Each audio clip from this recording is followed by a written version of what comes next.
Bom dia, seja bem-vindo. Vamos juntos conferir as notícias que foram destaque nessa semana no Brasil e no mundo. E uma boa notícia, o endividamento das famílias brasileiras recuou pelo segundo mês seguido, mas a inadimplência continua alta. O endividamento das famílias brasileiras voltou a recuar em agosto, segundo a pesquisa de endividamento e inadimplência do consumidor, divulgada hoje pela Confederação Nacional do Comércio de Bens, Serviços e Turismo, CNC. Foi a segunda queda seguida do indicador, que apontou que no mês passado 78% das famílias tinham dívidas a vencer, contra 78,5% no mês anterior. O patamar ainda é superior aos 77,4% observados em agosto do ano passado. Na visão da CNC, o resultado de agosto reflete uma cautela crescente das famílias em relação ao uso do crédito. Apesar dessa redução do endividamento geral, o número de famílias que se consideram muito endividadas aumentou para 16,8%. E o percentual de dívidas em atraso há mais de 90 dias aumentou para 48,6%, o maior patamar desde março de 2020. E o número de empréstimos consignados feitos por aposentados do INSS dobrou no mês de julho. No ano todo, a alta já chega a 60%. Em julho, cresceu em 60% os empréstimos consignados do INSS. Segundo o Banco Central, foram concedidos 9 bilhões e 400 milhões de reais em crédito a aposentados e pensionistas. Já em julho do ano passado, os empréstimos consignados chegaram a 4 bilhões e 800 milhões de reais. Isso significa que em um ano, o valor quase que dobrou, com uma alta de 96% em relação ao mesmo mês de 2023. O consignado é oferecido a quem tem aposentadoria ou pensão creditada em conta corrente. Pelo fato de o valor ser descontado diretamente na folha de pagamento, trata-se de uma opção de empréstimo fácil e com juro baixo. E pelas regras atuais, o beneficiário pode comprometer até 45% do pagamento com o empréstimo. Desse total, 35% são para empréstimo pessoal, 5% para o cartão de crédito e 5% para cartão de benefício. O mês de julho só ficou atrás do registrado em janeiro de 11 bilhões e 100 milhões de reais. E no acumulado dos últimos 12 meses, a alta é de quase 40%. A soma dos primeiros 7 meses deste ano ficou em 64 bilhões e 400 milhões de reais. Por unanimidade, o Supremo Tribunal Federal decidiu manter o bloqueio do X no Brasil. Foram 5 votos favoráveis à decisão. Por 5 votos a 0, a primeira turma do Supremo Tribunal Federal decidiu manter a rede social X suspensa. A decisão vale até que a plataforma cumpra decisões da Justiça, pague multas aplicadas por desobedecer ordens judiciais, que somam mais de 18 milhões de reais, e indique um representante legal no país. Os votos dos ministros da primeira turma sobre a decisão do ministro Alexandre de Moraes, que bloqueou o uso da plataforma, foram inseridos no sistema eletrônico. A suspensão foi garantida pelos votos dos ministros Alexandre de Moraes, Flávio Dino e Cristiano Zanin. A maioria também seguiu o entendimento de Moraes de que deve ser aplicada a multa de 50 mil reais para pessoas e empresas que usarem pretextos tecnológicos para manter o uso da rede social, como o uso da rede privada virtual. A multa foi questionada pela Ordem dos Advogados do Brasil, mas esse pedido ainda não foi analisado. O ministro Flávio Dino alegou que, ao descumprir a decisão do Poder Judiciário, a empresa parece considerar-se acima do império da lei.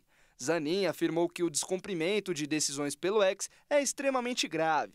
Para ele, a suspensão teve como objetivo garantir que ordens judiciais fossem cumpridas.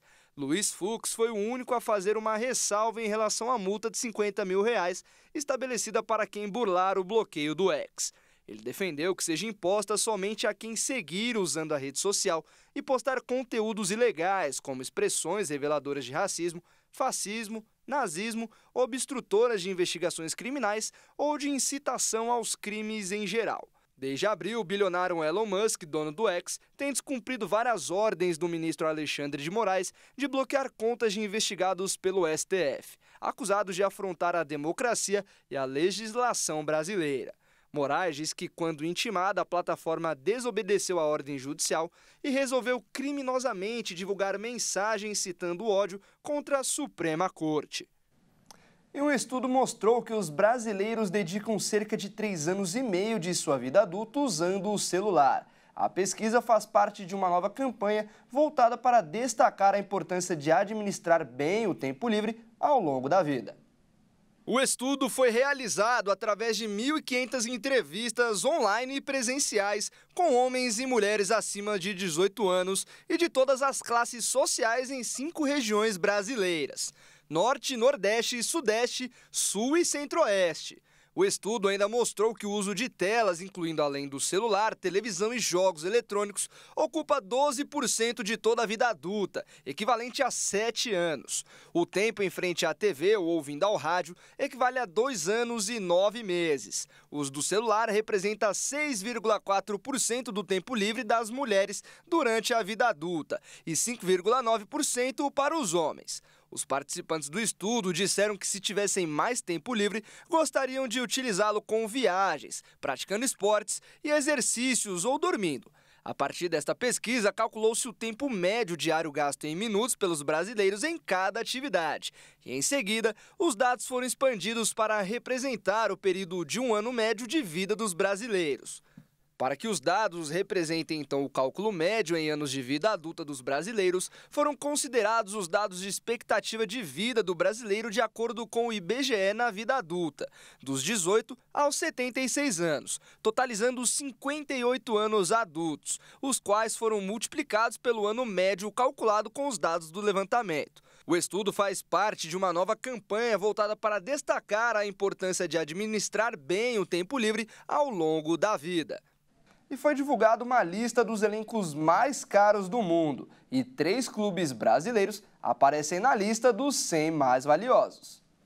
Os 5 primeiros colocados são ingleses. O Chelsea lidera o ranking com um investimento de 1.263 milhões de euros, seguido por Manchester United, Manchester City, Arsenal e Tottenham. O levantamento leva em consideração os valores investidos pelos clubes para adquirir jogadores. O Flamengo é o time brasileiro que tem o grupo de jogadores mais caros do mundo. O time carioca está em 43ª posição e gastou 208 milhões de euros, o equivalente a 1.288 milhões de reais. 40 posições depois, outro time carioca, dessa vez o líder do Campeonato Brasileiro. O Botafogo desembolsou aproximadamente 85 milhões de euros, o que equivale a 526 milhões de reais para ficar na 83ª colocação. O último time do Brasil no ranking é o Palmeiras. O atual bicampeão brasileiro tem um plantel que custou 77 milhões de euros e ocupa a 87ª posição na lista.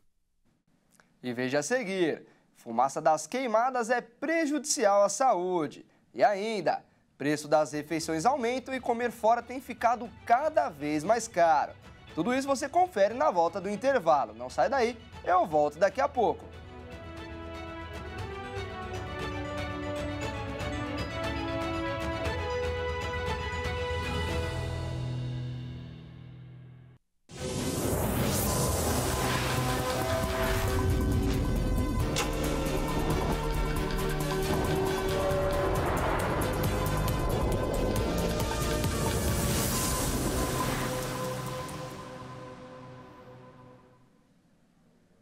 Nós estamos de volta. Em Santa Catarina, a grande preocupação é a fumaça tóxica. As queimadas no Mato Grosso estão causando impacto na qualidade do ar no estado.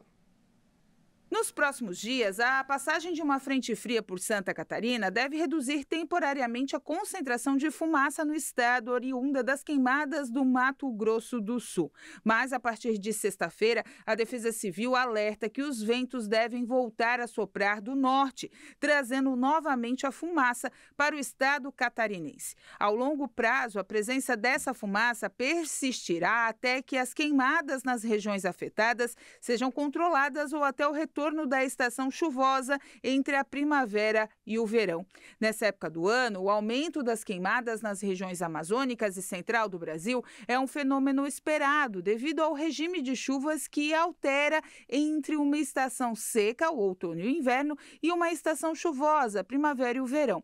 No entanto, em 2024 está sendo presenciado um crescimento expressivo dessas ocorrências que pode ser atribuído à influência do fenômeno El Niño. Esse fenômeno climático intensificou as chuvas no sul do Brasil, enquanto reduziu as precipitações em outras regiões como a Amazônia e o Centro-Oeste, justamente no período em que o volume de chuvas deveria ser maior. De acordo com os dados, as últimas estações chuvosas na região central do país foram mais secas do que o normal e o que agravou as condições para ocorrência de queimadas. Em Santa Catarina, a fumaça tem sido visível a olho nu, especialmente durante o entardecer e o nascer do sol, quando o céu assume uma coloração avermelhada. Além disso, imagens de satélite também capturam essa concentração de fumaça na região.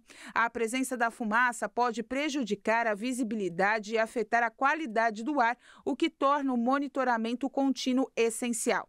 Enquanto isso, é recomendável beber bastante água e ficar atento a possíveis sintomas de irritação respiratória, como tosse, dificuldade para respirar e irritação nos olhos, principalmente para a população mais vulnerável, como crianças, idosos e pessoas com doenças respiratórias ou cardíacas.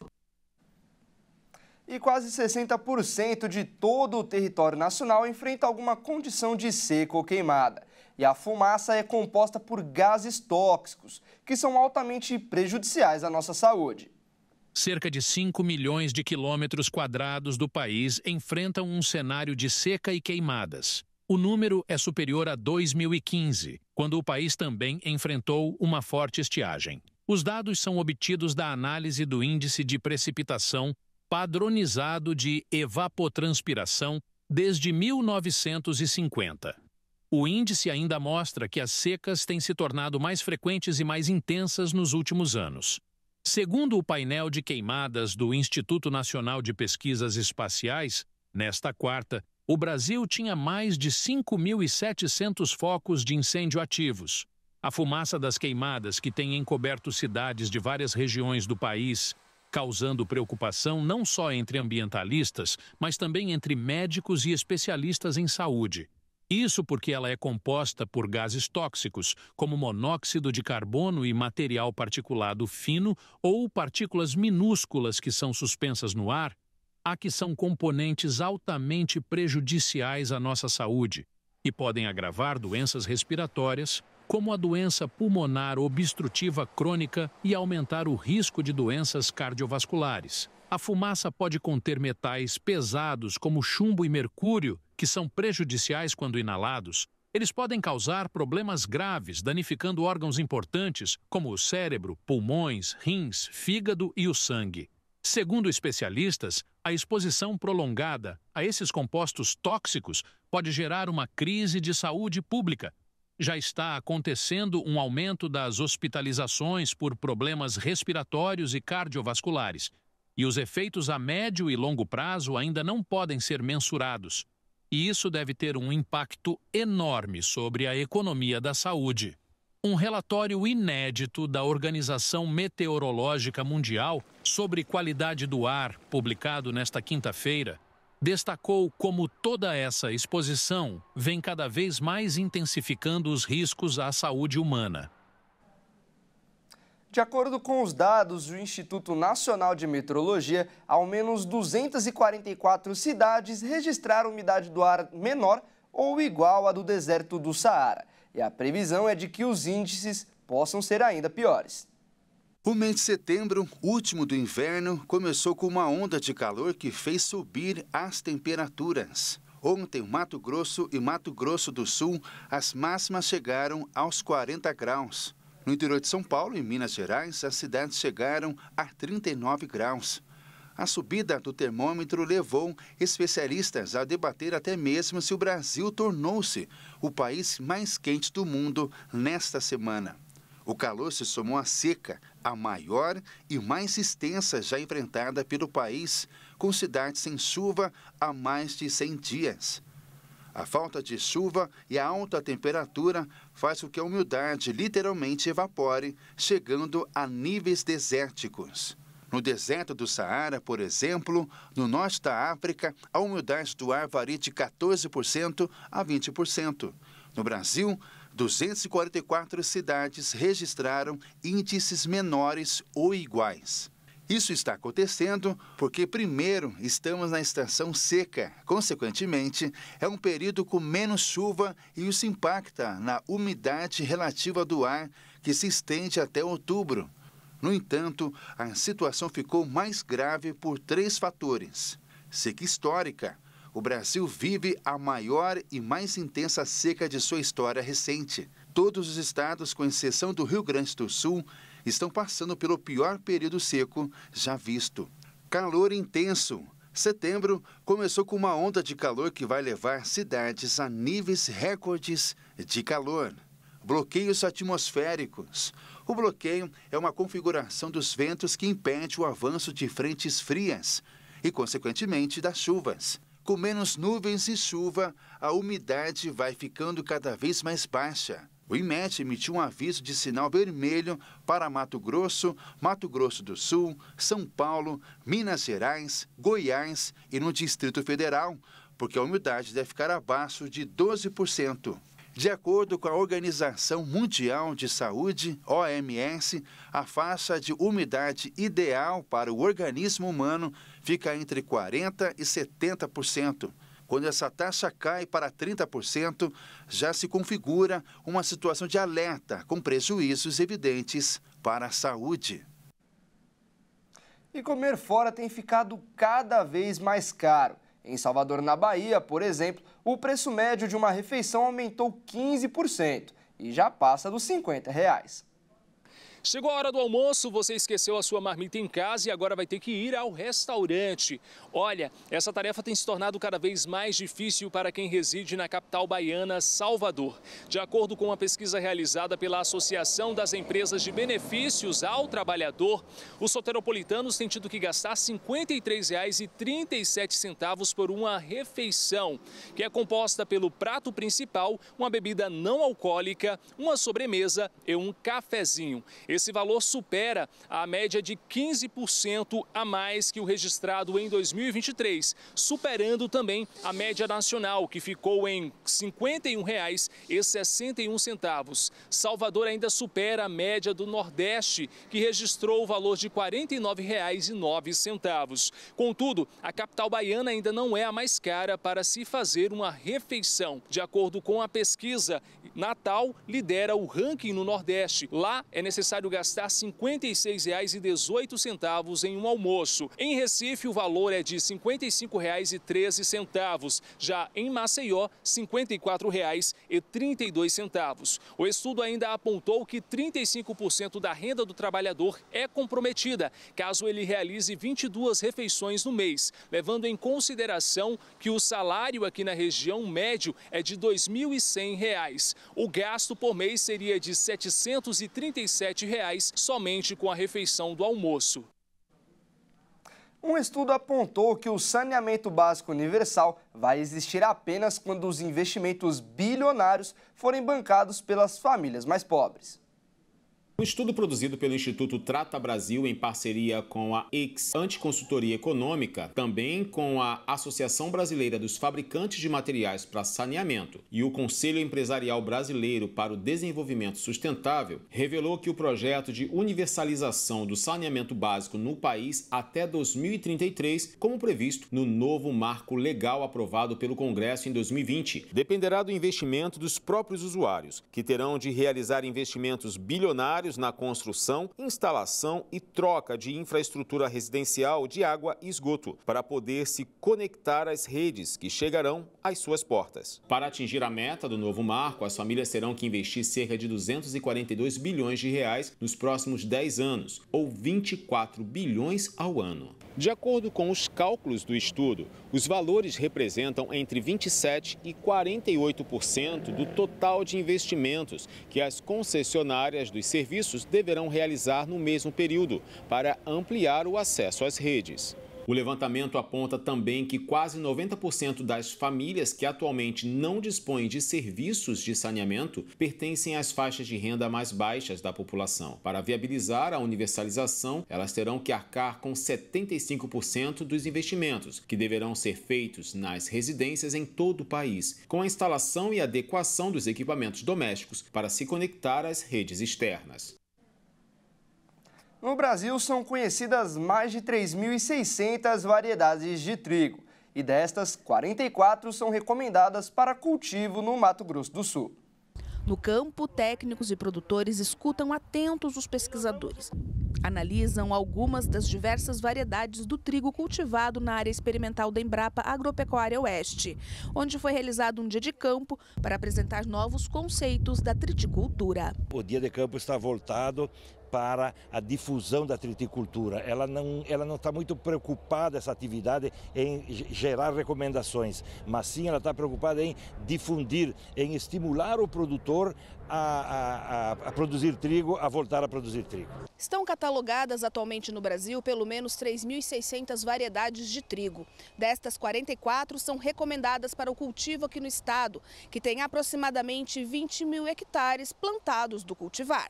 Dados da Conab, Companhia Nacional de Abastecimento, apontam que a estimativa da produção de trigo no país na safra 2023-24 seja de quase 300 milhões de toneladas.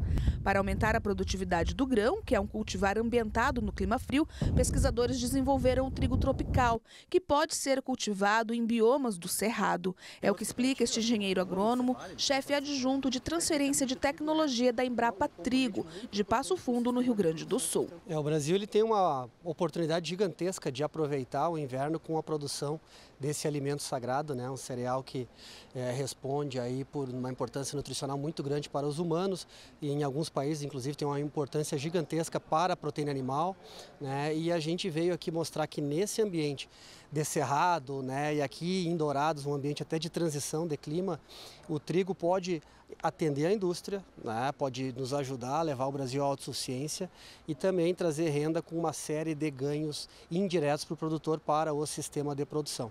Então a Embrapa Trigo, junto com a Embrapa Agropecuária Oeste, a Embrapa Cerrados, a Embrapa Soja de Londrina, a gente tem um programa grande aí, através de um termo de execução descentralizada, para, junto com uma série de parceiros, realmente transformar o trigo, né, num grande negócio para o Brasil.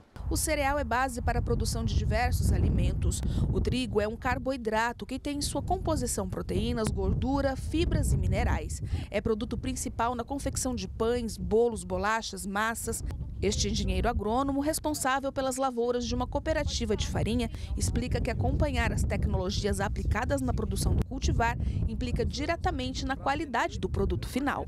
O trigo ele possui características genéticas, né, intraespecíficas da cultivar, que vão expressar, um termo técnico, os critérios reológicos. Esses critérios reológicos, eles vão entregar uma farinha conforme a segmentação que eu acabei de comentar.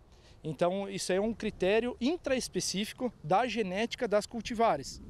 Nós temos cultivares que podem ser produzidas pão e tem cultivares que podem ser produzidas e ir para a linha de confeitaria. Agora, se você pegar uma farinha de confeitaria e quiser fazer um pão, não vai dar certo. E ao mesmo jeito é a questão do projeto de farinhas especiais, que é o nosso projeto. Dentro desse projeto, nós estamos avaliando esses cultivares para ver se atende à indústria para entregar para o cliente final. E nesta edição vamos conhecer a ilha de Citera, na Grécia. Citera é uma deslumbrante ilha grega localizada no mar Egeu, conhecida por sua beleza intocada e paisagens deslumbrantes. A ilha tem paisagens deslumbrantes da beleza natural, praias e aldeias diferentes, cada uma com uma beleza única.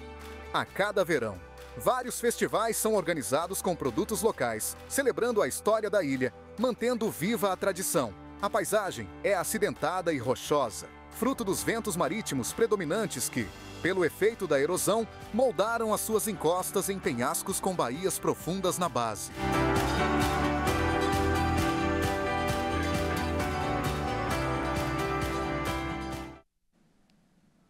E antes de encerrarmos esta edição, vamos com uma câmera da ilha de Citera. Saindo do Brasil, dos estúdios IT, vamos para a Grécia. E na imagem temos a bela vista do mar na Baía de Kapsali, a areia e a pequena ilhota rochosa. Nas colinas que você vê o farol, na praia há restaurantes e com destino turístico favorecido da ilha, temos o litoral montanhoso com excelentes vistas para o oceano. Na Bahia fica o Porto, uma parada popular para iates e outros barcos recreativos no Mediterrâneo. E com essa bela vista da praia, a gente encerra essa edição. Muito obrigado pela companhia, um excelente sábado e até mais!